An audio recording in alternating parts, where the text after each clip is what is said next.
Hello నమస్తే సలాం వాలేకుం మీ అందరికీ Everest masala వారవ వంటలు powered by natural refined sunflower ఆయిల్కి స్వాగతం. వినాయక చవితికి మరి ఏం చేసుకుందాం? ఉండ్రాలంటే మీ అందరికీ తెలుసు, ఎందుకంటే మన దగ్గర ఉండ్రాలు వినాయకుడికి చాలా ఇష్టమని మనం చేస్తుంటాం. అదే మహారాష్ట్ర వైపు వెళ్ళామనుకోండి, వాళ్ళు వినాయకుడిని మోదక ప్రియుడు అంటారు. అంటే మోదక్ అనే వాళ్ళు ఒక చక్కటి స్వీట్ చేసుకుంటారు, దాన్ని వినాయకుడికి పెడతారు. అయితే ఈ మోదక్ ఎట్లా చేయాలో మనం ఈరోజు నేర్చుకుందాం. అయితే నేను చూపించేది ఫ్రై చేసుకునే స్వీటు. దీన్నే మనం స్టీమ్ కూడా చేసుకోవచ్చు. అది కూడా ఎలాగో చెప్తూ ఉంటాను, మరి చూస్తూ ఉండండి.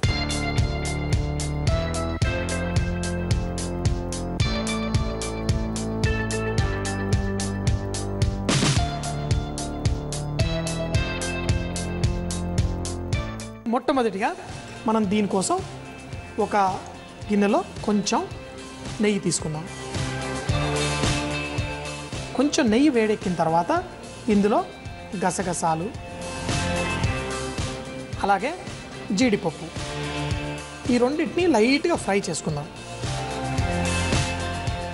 ఏంటంటే దీన్ని మనకి స్టఫింగ్లో వెళ్తుంది, కొంచెం వేగనిద్దాం. ఎందుకంటే మన గసగసాలు కొంచెం వేగితే తినడానికి బాగుంటుంది. ఈ స్వీట్ అనేసరికి నాకు నా చిన్ననాటి రోజులు గుర్తుకొచ్చేసింది. వినాయక చవితి అనగానే మా ఇంటి దగ్గర ఉన్న పిల్లలందరూ, నేను ఒక బిహెచ్ఎల్ అనే టౌన్షిప్లో పెరిగాను, అక్కడ బాలమందిరం ఒక పార్క్ ఉండేది. ఆ పార్క్లో అందరం పోగైపోయి ఈ 9 రోజుల పాటు ఈ వినాయక పూజ చేసాం. కొంచెం వేగిన తర్వాత దాంట్లో బాదాం పప్పు వేసుకుందాం. మరి బాదాం పప్పు కూడా కొంచెం వేగిన తర్వాత దీంట్లో బెల్లం. అయితే బెల్లం ఇలా సాఫ్ట్గా ఉందనుకోండి, మనం ఏ నీళ్ళు ఎక్కర్లేదు, ఎందుకంటే దీంట్లో మనం కొబ్బరి కూడా వేస్తాం. పచ్చి కొబ్బరి తురిమింది మనం ఇందులో వేసుకుందాం. వేసుకొని ఇలా కలుపుకుంటూ ఉంటే ఈ కొబ్బరిలో నుంచి వచ్చే నీరుతోటి ఈ బెల్లం కూడా కరిగిపోతుంది. అంతేకాకుండా కొంచెం వేడెక్కితే బెల్లం ఎట్లాగో కరుగుతుంది. మనం ఉండ్రాలు చేసుకున్నప్పుడు కూడా ఉండ్రాల లోపల కూడా దీన్ని కొంచెం పెట్టుకొని తింటే సూపర్గా ఉంటుంది. మరి కొంచెం సేపు ఇలా కుక్ చేసుకుందాం. ఇలా బెల్లంలో ఈ పచ్చి తురుము కొబ్బరి ఇలా కుక్ చేస్తున్నప్పుడు కొంచెం టైం పడుతుంది. మనం ఒక 6-7 నిమిషాల పాటు ఇలా కుక్ చేసుకోవాలి. ఎందుకంటే దీంట్లో ఉన్న ఆవిరి కొంచెం తగ్గిపోతే మనకి స్టఫింగ్గా చాలా బాగుంటుంది. ఇది కొంచెం చల్లారితే కొంచెం అంత తినడానికి కూడా సూపర్గా ఉంటుంది. మరి మనం ఎన్నోసార్లు తింటూ ఉంటాం, కొబ్బరి బ్రౌన్ కలర్గా చేస్తారు. దీన్నే మరీ ఇంకొచ్చేపు బాగా ఎక్కువసేపు కుక్ చేస్తే ఇదే ఒక స్వీట్ కూడా అయిపోతుంది. మరి ఇప్పుడు మాయిశ్చర్ తగ్గింది. మరి ఇందులో యాలకుల పొడి వేసేసి స్టవ్ కట్టేసుకుందాం. కట్టేసి మంచిగా దీన్ని కలిపేసుకుందాం. ఇప్పుడు మన స్టఫింగ్ రెడీ అయిపోయింది, పక్కన పెట్టేసి ఈ మోదక్కి కావాల్సిన పిండితోటి మనం ఒక డో చేసుకుందాం. అది ఎలా చేయాలో చూపిస్తాం. లోపల పెట్టుకునే స్వీట్ అయితే రెడీ అయిపోయింది.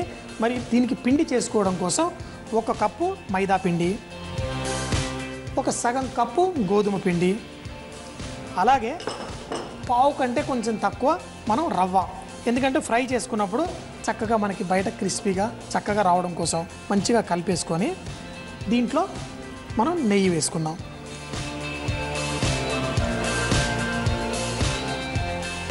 పిండి కలిపే ముందు ఈ నెయ్యిని ఈ పిండితో పాటు ఇలా కలిపేసుకుంటే దీన్ని షార్ట్ క్రస్ట్ మెథడ్ అంటారు.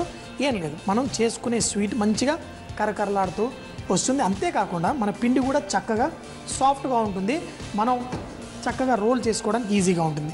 ఇలా చేసి దీంట్లో మనం సమోసాకి కలుపుకుంటాం కదా, అలా కొంచెం గట్టిగా పిండిని కలుపుకోవాలి. మరి ఎక్కువ నీళ్ళు వేయకండి, కొంచెం నీళ్ళు పోసేసి దీన్ని మంచి ముద్దలాగా కలుపుకుందాం. పిండి చూడండి చక్కగా మనం ఇలా తడుపుకున్న తర్వాత దీన్ని మనం కావాలంటే చిన్నగా చేసుకోవచ్చు, లేదంటే ఒకటే పెద్ద షీట్ చేసేసి చిన్నగా కట్టర్ పెట్టి కట్ చేసుకోవచ్చు. కట్టర్ పెట్టి కట్ చేసుకోవాలంటే మొత్తం పెద్ద డో చేయాలి, లేదు అంటే చిట్టిగా చిన్న పూరిల్లా మనం ఒత్తుకోవచ్చు. కొంచెం పిండి తీసుకొని ఇలా కూడా ఒత్తేసుకోవచ్చు గుండ్రంగా. ఇలా చేసుకొని దీంట్లో మనం స్వీట్ స్టఫింగ్ చేస్తాం. అదే మీకు ఇలా చిన్నగా కాదు అనుకుంటే మీరు పెద్ద షీట్ కూడా చేసేసుకోవచ్చు. ఇలా సన్నగా పెద్ద షీట్ చేసుకొని తర్వాత దీన్ని చిన్న రౌండ్స్ కట్ చేసుకోవచ్చు. మనకు కటర్ ఉంటే, నేనైతే కటర్ లేకినప్పుడు ఏదో మూతలు ఇలాంటివి వాడేసి కటింగ్ చేసేసుకునేవాడిని. ఇలా మనం సన్నగా చేసేసుకొని దాని తర్వాత ఇలాంటి కటర్ అలాంటివి తెచ్చుకొని కట్ చేసుకుంటే మీకు ఈవెన్గా రౌండ్గా ఇలా వస్తాయి. మనం ఇలా చేసుకున్న ఈ స్వీట్ ముద్దని కొంచెం చిన్న ఉండలాగా చేసుకుని ఇలాంటి దాంట్లో స్టఫింగ్ చేసుకోవడం అన్నమాట. మరి ఇది ఎలా చేశాను అంటే మరి చూపిస్తాను. చేసుకున్న తర్వాత అన్నిటినీ ఇలా దగ్గరికి చేసి వీటన్నిటిని ఇలా అని చుట్టేయడమే. కావాలంటే మీరు ఇలా ఒత్తి పెడతారు, చూడ్డానికి కూడా చాలా బాగుంటుంది. ఫ్రై అయిన తర్వాత చూడండి, ఇప్పుడు ఇలా చేసుకోవాలి. మరొకసారి చూపిస్తాను. ఏం లేదు, ఇలా రౌండ్గా చేసుకున్న వాటిని ఫస్ట్ తీసుకొని మనం ఇలా గుచ్చాలి. గుచ్చితే ఏమవుతుంది, అన్ని ఎడ్జెస్ సీల్ అయిపోతుంది. అన్ని పక్కల మనం చేసేసుకుందాం. ఇది ఒక బుట్టలాగా తయారైంది. చూసారా ఎంత సింపులో. ఇప్పుడు దీంట్లో మనం కొంచెం స్వీట్ ముద్ద తీసుకొని స్వీట్ ముద్ద సెంటర్లో పెట్టేసి తర్వాత ఈ చుట్టుపక్కల ఉన్న అన్నిటినీ దగ్గరికి ఇలా చేర్చేద్దాం. చేర్చి ఇలా ఇలా కొనలు ఇలా రౌండ్ చేసుకుందాం. చూసారు కదా, దీన్నే వినాయకుడి ఇష్టమైన మోదక్ అంటారు. మరి ఇలా చేసేసుకొని ఫ్రై చేసేసుకోవడం. మరి ఫ్రై చేయడం కోసం నూనె చూసారా ఎంత వేడెక్కిపోయిందో. ఇంత నూనెలో చేస్తే బాగోదు, కొంచెం చల్లార్చడం కోసం కొంచెం నూనె పోస్తాను. ఈరోజు నేను వాడే నూనె ఏంటో తెలుసా, మన న్యాచురల్ రిఫైన్డ్ సన్ఫ్లవర్ ఆయిల్. దీంట్లో ప్రకృతిలో ఉన్న ఒమేగా 6 ఇలాంటి ఫ్యాటీ యాసిడ్స్ ఏవైతే ఆరోగ్యానికి చాలా మంచిదో అవన్నీ ఉన్నాయి. అంతేకాకుండా ముఖ్యంగా స్వీట్స్ అట్లాంటివి ఫ్రై చేసుకునేటప్పుడు ఈ నూనె వాడితే మనకి ఎటువంటి చెడు వాసన రాకుండా చక్కగా నెయ్యిలో చేసిన మంచి ఫీలింగ్ వస్తుంది. మరి ఈ నూనె ఇందులో కొంచెం బాగా నూనె వేడి ఉందనుకోండి, అందులో కొంచెం అంత మామూలు నూనె పోసేస్తే కొంచెం టెంపరేచర్ తగ్గి మనం ఫ్రై చేసుకోవడానికి చాలా ఈజీగా ఉంటుంది. మరి నూనె వేడిగా ఉంది, ఇందులో మరీ ఎక్కువ వేడి కాకుండా మనం సమోసాలు ఎలా ఫ్రై చేసుకుంటాం, కొంచెం వేడి నూనెలో వేసుకుంటే అప్పుడు ఫ్రై అయినప్పుడు మంచి కలర్ వస్తుంది, మంచిగా కరకరలాడుతూ క్రిస్పీగా వస్తుంది.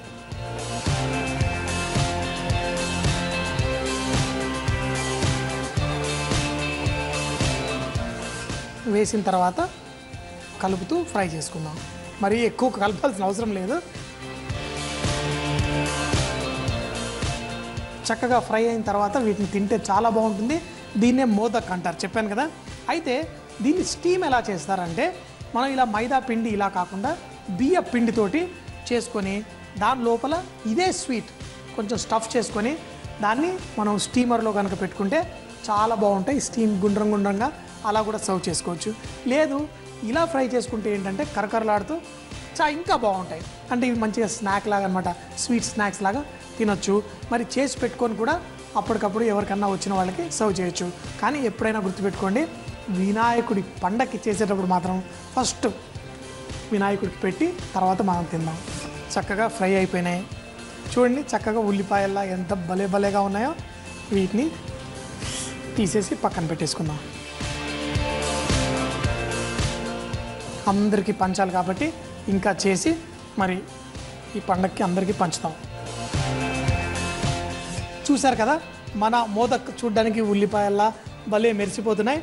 తినేయడం కాదు, మరి వినాయకుడికి నైవేద్యంలా పెట్టి, మరి స్వీటే కాదు కదా, మరి ఏదన్నా మంచి వినాయకుడికి ఏంటి పులిహార టైప్ ఏదో ఒకటి ఇష్టం కదా. రకరకాల చిత్రాన్నాలు చేసుకుంటాం, కానీ పండగ వచ్చిందంటే ఒక రకమైన పులిహార కంపల్సరీ ఉండాలి. ఎందుకంటే దేవుడికి పులిహోర అంటే చాలా ఇష్టం అంట. అయితే మనం మామిడికాయల సీజన్లో అయితే మామిడికాయలు వేసి పులిహోర చేసుకుంటాం. పచ్చి చింతకాయలు వచ్చినప్పుడు పచ్చి చింతకాయలు వేసి చేసుకుంటాం. మరి ఎప్పుడు లేనప్పుడు మరి చింతపండు పులుసు వేసి చేసుకుంటాం. అలాగే నిమ్మకాయలతో కూడా చేసుకుంటాం. అయితే ఈరోజు నిమ్మకాయలతోటి కొంచెం వెరైటీగా పులిహోర చేసుకుందాం.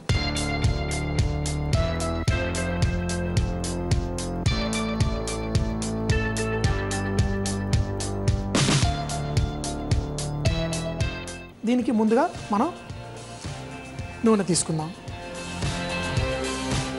చాలామంది ఇందులో వేసే ఎండు మిరపకాయలు ఉంటాయి కదా, అవి అయిపోయిన తర్వాత తీసి పక్కన పెట్టేస్తుంటారు. నిజంగా ఒక్కసారి కనుక మంచి పులిహోరలో మనం ఎండుమిరపకాయ తింటే ఎంత సూపర్గా ఉంటుంది. కాబట్టి ఈసారి ఎండుమిరపకాయ తీసి పక్కన పెట్టకండి, తినండి. అందుకని కొంచెం బాగా ఘాటు లేని మిరపకాయలు కనుక మనం వాడుకుంటే చాలా బాగుంటుంది. సో ముందుగా ఎండుమిరపకాయలు వేసుకుందాం. వేసుకొని ఆవాలు కూడా చిటపట్లాడేంత వరకు ఫ్రై చేసుకోవాలి. ఈ నూనెలో ఎండుమిరపకాయలు ఇలా వేగితే నల్ల కలర్ వస్తుంది కదా, అప్పుడు దీంట్లో నుంచి మంచి ఫ్లేవర్స్ అనేది నూనెలోకి వెళ్ళి మన పులిహోరకి ఒక మంచి సువాసన ఇస్తుంది. అదే కనుక మీరు నూనెలో ఇలా ఎండుమిరపకాయలని ఫ్రై చేయలేదనుకోండి, పులిహోరలో ఏదో ఒకటి తక్కువ ఉన్నట్టు అనిపిస్తుంది. అదేనండి, ఇలా ఫ్రై చేసుకోవాలి. ఇప్పుడు కొంచెం కలర్ వచ్చింది, దీంట్లో మనం శనగపప్పు వేసి కొంచెం వేయించుకుందాం. అయితే ఏది వేసినా కానీ ముందు ఆలోచించాలి, ఇది ఎంత టైం పడుతుంది వేగడానికని.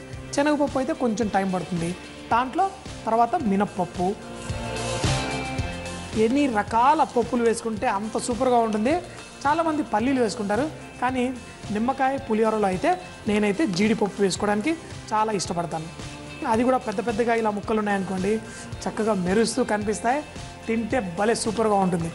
ఈ జీడిపప్పు కూడా కొంచెం కలర్ మరి వేగలేదనుకోండి ఆ టేస్ట్ రాదు. ఇప్పుడు చూడండి, మన శనగపప్పు కూడా వేగింది, అలాగే మినపప్పు కూడా కొంచెం కలర్ వస్తుంది. ఈ లోపల మన జీడిపప్పు కూడా కొంచెం కలర్ వచ్చేస్తుంది. కొంచెం కలర్ వచ్చిన తర్వాత ఇందులో కరివేపాకు, అలాగే పచ్చిమిరపకాయలు కూడా కొంచెం నూనెలో వేగాలి. ఎందుకంటే పచ్చిమిరపకాయలు కూడా ఏరుకొని తింటే నిజంగా ఈ పుల్లటి అన్నంలో ఏదైనా భలే ఉంటుంది. పసుపు, అలాగే కొంచెం అంతా మన ఎవరెస్ట్ వారి ఇంగువ కూడా కొంచెం వేసుకుందాం, మంచి టేస్ట్ వస్తుంది. వేసేసి కొంచెం వేగిన తర్వాత దీంట్లో సన్నగా తరిగిన అల్లం. ఇప్పుడు ఇందాక నేను చెప్తా ఉన్నాను కదా, రకరకాల కూరగాయలు వేసుకోవచ్చని. ఇందులో క్యారెట్ చాలా బాగుంటుంది, బీన్స్ బాగుంటుంది, కావాలంటే పచ్చి అరటికాయలు చిన్న చిన్న ముక్కలుగా కూడా వేసుకోవచ్చు.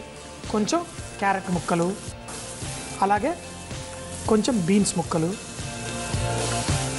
ఈ కాలంలో మామిడికాయలు ఎప్పుడంటే అప్పుడు దొరుకుతున్నాయి మార్కెట్లో. మామిడికాయలు కూడా దొరికితే కొన్ని ముక్కలు వేసుకున్నాం. చాలామంది ఏం చేస్తారంటే పులిహోర ఇలా చేసుకున్నప్పుడు అన్నం ఎక్కువగా ఎల్లోగా కనిపించడానికి చేస్తారు, కానీ దాంట్లో ఇవన్నీ తాకితేనే నిజమైన రుచి వస్తుంది. ఇవి కూడా కొంచెం ఉడకాలి కదా, ఇవి ఉడికేంత వరకు కొంచెం వేయించుకుందాం. మరి ఇవన్నీ వేసిన తర్వాత ఇందులో ఉప్పు వేసుకుందాం. ఈ ఉప్పు కూడా కొంచెం మంచిగా దీంట్లో కలవాలి. ఈ కూరగాయలతో పాటు వేసి ఉప్పు వేసి కుక్ చేసుకుంటే అన్నిటికీ చక్కగా రుచి తగులుతుంది. అయితే నిమ్మకాయ రసం ఎప్పుడు వేయాలనేది చాలామందికి డౌట్ వస్తూ ఉంటుంది. మనం అన్నం వేసే జస్ట్ ముందు నిమ్మకాయ రసం వేసుకోవాలి. ఎందుకంటే నిమ్మకాయ రసం వేసేసి ఎక్కువగా కుక్ చేస్తే అంత టేస్ట్ బాగుండదు. కూరగాయలు వేగిన తర్వాత నిమ్మకాయ రసం వేసుకుందాం. చూడండి, అంత వేడిగా ఉంది కదా, స్టవ్ కట్టేసి ఇమీడియట్గా నిమ్మరసం వేసేసుకుందాం. అంటుంది, పర్లేదు. ఈ నిమ్మకాయ రసంలోనే ఈ కూరగాయలన్నింటినీ కొంచెం తిరిగేయాలి. అప్పుడు ఏమవుతుంది, ఆ కూరగాయ ముక్కలు ఇందులో ఉన్నవంతా కొంచెం పులుపు పీల్చుకొని భలే టేస్టీగా తయారవుతుంది. చాలాసార్లు ఏం చేస్తాం, మనం రైస్ వేసి కలిపేసుకుంటాం, కానీ ఒక గంట తర్వాత తింటే పులుపు అంతా తగ్గిపోయి టేస్ట్ అంతా అనిపించదు. ఇలా కూరగాయలన్నీ వేసి దాంట్లో ఆ నిమ్మరసం పోసి ఒక నిమిషం ఆగిన తర్వాత అన్నం వేస్తే మీకు ఆ పులుపు ఈ ముక్కల ద్వారా మీకు తాకుతూ భలే రుచిగా ఉంటుంది. దేవుడికి పెట్టేటప్పుడు మనం కొంచెం శ్రద్ధగా చేయాలి కాబట్టి మరి ప్రేమతో ఇంట్రెస్ట్గా చేస్తున్నాను. ఇప్పుడు ఇందులో మనం పొడి పొడిగా చేసుకున్న రైస్ని వేసేసుకుందాం. వేసి ఇప్పుడు కలుపుకుందాం. అన్నమే కాకుండా అందులో వెరైటీగా కూరగాయలు కూడా కొంచెం ఉంటే బాగుంటుంది. అట్లా అని చెప్పి అన్ని కూరగాయలు సూట్ కావు. క్యారెట్, బీన్స్, అరటికాయ ఇలాంటి కొన్ని కూరగాయలు బాగా సెట్ అవుతాయి. బీట్రూట్ కూడా బాగుంటుంది, కానీ కలర్ కొంచెం బ్లీచ్ అయిపోతుందని వేయలేదు. బీట్రూట్ వేయాలనుకుంటే అయితే బీట్రూట్ కట్ చేసేసి కొద్దిసేపు నీళ్ళలో పెట్టుకోవాలి, అప్పుడు దాన్ని ఇందులో వేసేసుకుంటే చాలా బాగుంటుంది. నిమ్మకాయతో చేసిన పులిహోర భలేగా ఉంది. నాకు ఇష్టమైనట్టు, నా ప్రియ దేవుడికి నచ్చినట్టు పులిహోర చేసుకున్నాను. ఆహా, చూడండి, మరీ ఎక్కువ పసుపు వేయకుండా కరెక్ట్గా ఎంత వేస్తే బాగుంటుందో అంతే వేసి, ఎండుమిరపకాయ చూడండి చక్కగా కలర్ వచ్చి వావ్ ఎంత నోరు ఊరిపోతుందో. కాకపోతే ముందు దేవుడికి పెట్టి తర్వాత మనం నాకు నచ్చిన విధంగా, అది కూడా మా దేవుడికి నచ్చేలా పులిహోర, నిమ్మకాయ పులిహోర ఇలా సమర్పించుకుంటాను. మరి చూసారు కదండి, పులిహోర మన మోదక్. మరి నెక్స్ట్ అయితే నువ్వులు పల్లీలు కలిపి మన వినాయకుడి నచ్చే ఒక అద్భుతమైన లడ్డు చేసుకుందాం. కానీ లడ్డు ఎలా చేయాలో రాసుకోవడానికి రెడీ ఉన్నారా? చాలా సింపుల్ అండి, ఏం రాసుకోకర్లేదు. ఇలా చూడండి, ఇట్టే మీకు అర్థమైపోతుంది. మరి చేసేద్దామా?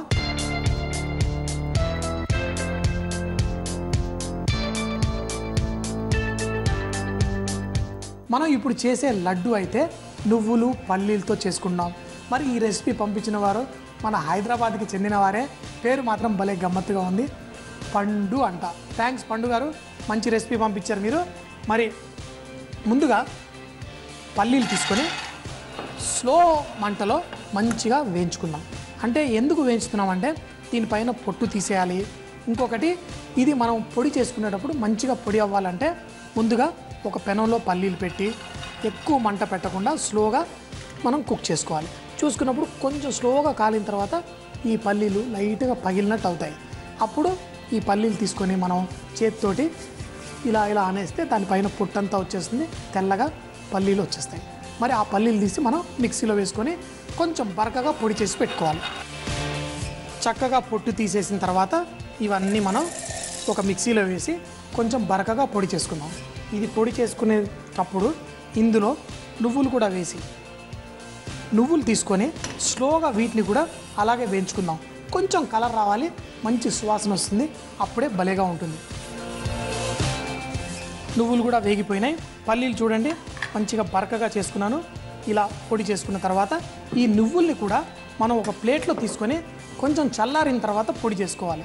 అప్పుడు లేకపోతే వేడి వేడి మీద చేస్తే నూనె బయటకు వచ్చేసి మనకి సరిగ్గా లడ్డూలు కట్టడానికి రాదనమాట.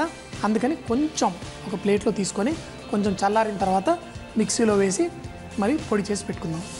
పల్లీల పొడి, నువ్వుల పొడి రెండు రెడీగా ఉన్నాయి. బెల్లం వేసి కొంచెం పాకంలా చేసుకొని లడ్డూ చేసుకుందాం. చూడ్డానికి ఎంతో సింపుల్గా ఉంది, తింటే సూపర్ అదిరిపోతుంది. బెల్లం తీసుకొని దాంట్లో కొంచెం నీళ్లు పోసుకుందాం. ఎక్కువ కాదు, ఏదో కప్పుతో పోస్తున్నా అనుకోవద్దు. ఇందులో నేను పోసింది ఒట్టి 2 స్పూన్లు మాత్రమే. ఇలా వేసి పాకం వచ్చేలా దీన్ని కుక్ చేసుకుందాం. సో బెల్లం కొంచెం వేడి తాకిన తర్వాత మెల్ట్ అయిపోతుంది. అప్పుడు చిక్కటి పాకం చేసుకోవాలి. ఇదంతా అయిన తర్వాత దీంట్లో కొంచెం నెయ్యి వేసుకుందాం. మరీ ఎక్కువ కాదు, ఒక చెంచాడు నెయ్యి వేసుకుంటే సరిపోతుంది. దీంట్లో సొంటి పొడి వేసుకుంటే చాలా బాగుంటుంది. మరీ ఎక్కువ కాదు, కొంచెం అంత సొంటి పొడి వేసుకొని కలిపేసుకుందాం. చక్కగా ఇలా వచ్చినప్పుడు దీంట్లో మనం యాలకుల పొడి కూడా వేసేసుకుందాం. అది కూడా వేసి కలుపుకొని ఇప్పుడు పల్లీల పొడి, ఇది వేయించిన పల్లీల పొడి, అలాగే దీంట్లో నువ్వుల పొడి కూడా వేసేసుకుందాం. వేసుకొని వీటిని కలిపేసుకుందాం. కొంచెం కలిసిన తర్వాత మనం స్టవ్ కూడా కట్టేసేయచ్చు. కొంచెం చల్లారిన తర్వాత, అంటే మరీ చల్లారిన తర్వాత కాదు, కొంచెం వేడి మీదనే ఈ లడ్డూలు కనుక కట్టేసుకుంటే బ్రహ్మాండంగా మన లడ్డూలు వచ్చేస్తాయి. సో స్టవ్ కట్టేసాను. ఇప్పుడు ఇది చక్కగా కలిపిన తర్వాత లడ్డూలు కట్టుకోవాలి. వేడిగా ఉంటుంది కాబట్టి కొంచెం పొరపాటున కూడా ఇందులో చెయ్యి వేయకండి, ఎందుకంటే చెయ్యి కాలే అవకాశం ఉంటుంది. ఈ లడ్డూలు కట్టడానికి కొంచెం చెయ్యి ఇట్లా తడుపుకొని మనం లడ్డూలు కట్టేసుకోవచ్చు. అయితే ముందుగా మనం ఒక పెద్ద లడ్డు కట్టుకుందాం. వినాయకుడికి ఒక పెద్ద లడ్డు చేసేసి మనం గుండ్రంగా చేసుకుందాం. చూడండి ఎంత ఈజీగా లడ్డు రెడీ అయిపోయిందో. మరి ఈ లడ్డుని మనం వినాయకుడు పెట్టుకుందాం. చిట్టి చిట్టి లడ్డూలు చేసుకొని పెద్ద లడ్డు దేవుడికి నైవేద్యం పెట్టిన తర్వాత ఈ చిట్టి చిట్టి లడ్డూలు నేను మా స్టాఫ్ వాళ్ళకు కూడా పెట్టాలి కదా. మరి రెసిపీ పంపించిన పండుగారు రెసిపీని కొంచెం మాడిఫై చేసి ఇందులో కొంచెం అంత సొంటి పొడి వేశాను.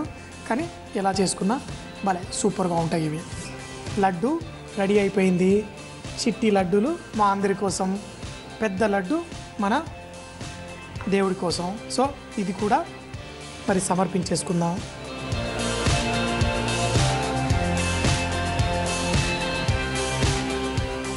పెద్ద లడ్డు మరి కొన్ని రోజుల పాటు పెట్టి రోజు చూసుకొని ఆ 9వ రోజు మనం కష్టపడి ఇన్ని రకాల వంటలు చేసుకున్నాం కదా, మేమందరం తింటే ఎంత బాగుంటుంది. కాబట్టి ఈ పెద్ద లడ్డుని మాత్రం మనం దేవుడి ముందు పెట్టేసి పూజ కోసం పెట్టుకుందాం. మరి దేవుడికి సమర్పించేసుకున్నాం కదా, ఇప్పుడు నేను తినొచ్చేమో కదా. నిమ్మకాయ పులిహోర, అలాగే మన మోదక్,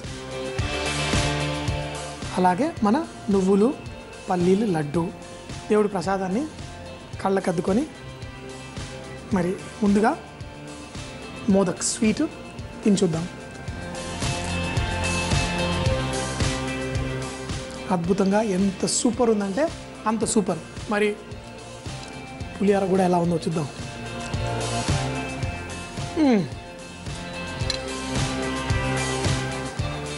భలే అద్భుతంగా ఉంది, చాలా సూపర్గా ఉంది. అయితే ప్రసాదం అంటే ఇలా ఉండాలి, తినగానే లోపల నుంచి ఎక్కడ లేని ఆనందం బయటికి రావాలి. అది మంచి వంటతోటే సాధ్యమవుతుంది. మరి లడ్డు లడ్డు ఎలా ఉండాలి? చక్కగా రౌండ్గా ఉండాలి, కానీ ఇలా కొరక కానీ నోట్లో మెల్ట్ అయిపోవాలి. మరి వినాయక చవితి అంటే ఒక్కరోజు కాదండి, మనం 9-11 రోజుల పాటు సెలబ్రేట్ చేసుకోవచ్చు. రోజుకొక స్వీటు, రోజుకొక వెరైటీ చూపిస్తూ ఉంటాను. తప్పకుండా మీరు ట్రై చేయండి. మన షో చూసే వాళ్ళందరికీ మన వినాయక చవితి శుభాకాంక్షలు చెప్తూ, మళ్ళీ అయ్యో ఏంటి రేపు లేదనుకుంటారా మన షో? కాదండి, ఇప్పటి నుంచి శనివారం కూడా మన షో వస్తుంది ఇదే టైంకి. కాబట్టి మిస్ అవ్వకుండా ప్రతి శనివారం కూడా మన వారేవా షో చూడండి.